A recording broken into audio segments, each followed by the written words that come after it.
Hi everyone. So today we are going to be doing a stock analysis video on a new company called Liberty Global. Dom is going to go over what the company does and then the most recent earnings report. Dom, whenever you're ready. All right, can you see my screen? Yeah, perfect. Cool. So today we just decided to kind of use AI to help us out here to kind of just summarize kind of what they do and things like that. I felt it was easier than most of the articles we were reading. So let's kind of jump right into it. So Liberty Global essentially is like an internet provider company. They have a couple of different areas where they operate and make business or make money from. So they're built on three platforms: Liberty Telecom, which they say is core connectivity; Liberty Growth, which is investments in technology infrastructure; and finally, Liberty Services, which is their operational financial support. So the primary ways they make money are through what you would think for internet providers. So residential fixed services, so subscription fees for internet and TV entertainment services. And then it says growth is driven by higher tiered pricing for higher speeds and regular price indexation. Pretty normal for most internet providers. Providing mobile services, revenue from postpaid and prepaid mobile subscriptions, as well as sale of mobile headsets. They also have a business to business model, which is provide connectivity, data center services, and dedicated Ethernet solutions to corporate clients. Wholesale and advertising. So obviously, charging for advertising on their networks and things like that helps to give them ad revenue. And finally, like I mentioned, kind of toward the beginning, they do have a growth section where they invest in different areas to improve the company and generate profits that way. So that's kind of a little bit of what they do. So let's take a look at the most recent quarterly earnings. So I would say, just as a caveat, most of it's going to be relatively negative, but there are a couple of highlights. But for overall, I would say it's not their best work. Let's jump right into it. So it says here that revenues decreased 9.6% year over year to 1.3 billion, and then on a rebated basis, revenues decreased 0.5% year over year. And then Liberty Telecom does have like several companies that it owns, and so it kind of goes into that a little bit as comprising of Telenet and Virgin Mobile. Vol- Virgin Media Ireland, and then it says revenues increased 7.3 year over year to 976.3 million. Liberty Growth revenues grew to 36.6 million compared to 35.1 million the year ago quarter. Good to see. And it says Liberty Services and corporate revenues increased 19.3% year over year and 9.4% on a rebated basis to 266.6 million. Not bad.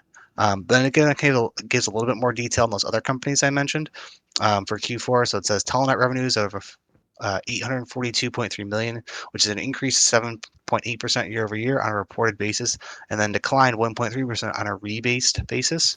And then Virgin Media Ireland, VM Ireland, as they say, revenues increased 4.2% on a reported basis and declined 4.5% on a rebased basis to 134 million. And then goes on to mention that the adjusted EBITDA increased 12.4% year over year to 278.6 million in the fourth quarter.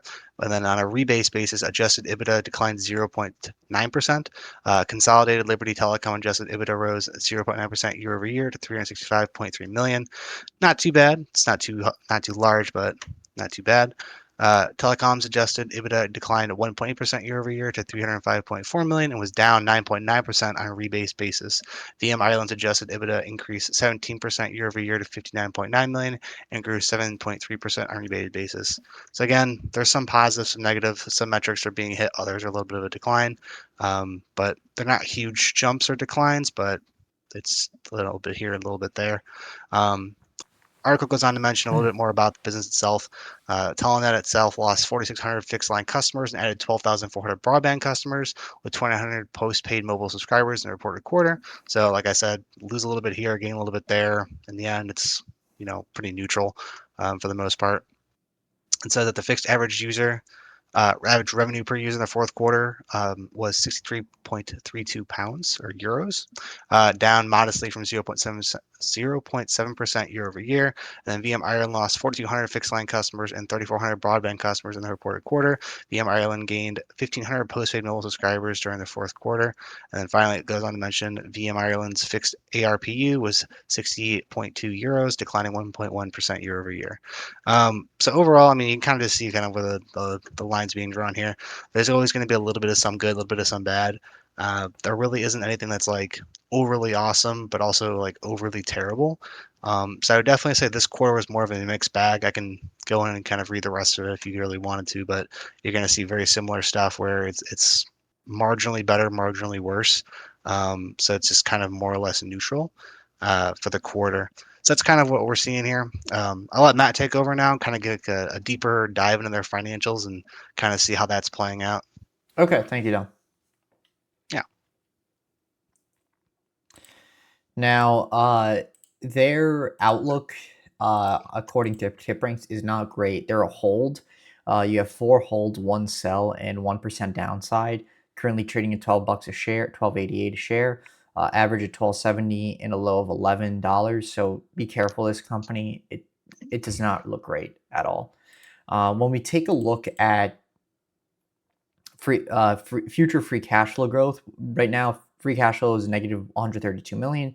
Next 3 years, 876 million. So in that case, it's actually okay, but it just doesn't seem like just based on revenue, it could even achieve that. I mean, it's just a projection, so that remains to be seen. The financial health of the company, we're going to take a look.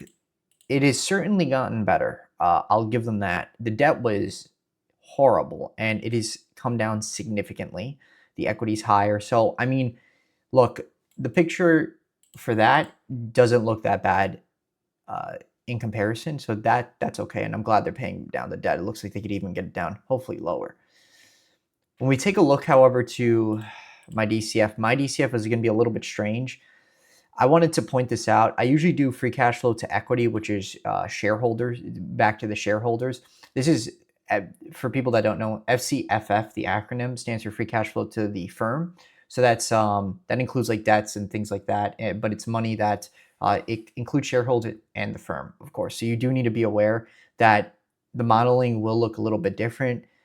I did use it just for the sake of the argument for the video, and it's still saying that it's overvalued, 29% overvalued. We check uh, Wall Street forecast. Wall Street's going to say it is 14% overvalued. So either way, it does seem like slightly overvalued, I would say in general.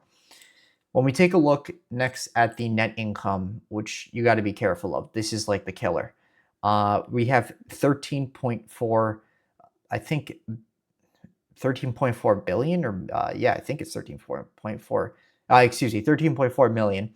And the next, well, now it's negative 1.976 billion. So they've lost quite a bit of money. And I think that's reflected in the stock price. You do need to be careful of that, just based on that. When we lastly take a look at the stock of where it's trading, is $12.84 a share. The 52-week high is $13.52, and the 52-week low is $9. So it's certainly closer to the high.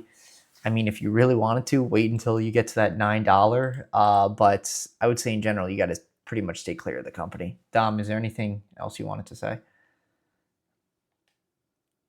Nothing too crazy, but it just definitely just like reflects like the quarterly results. And I was talking about like you get a little bit positive here, a little bit negative there, but in the end, it's kind of nothing. Like even just looking at the 52-week highs and lows, like it's a Yeah, $3 difference. Like you really don't see much spike at all, whether it's no, one way or the other. So like in terms of growth, like it's going to be so small. Like it's just hard to recommend this company at the time. yeah, I totally agree.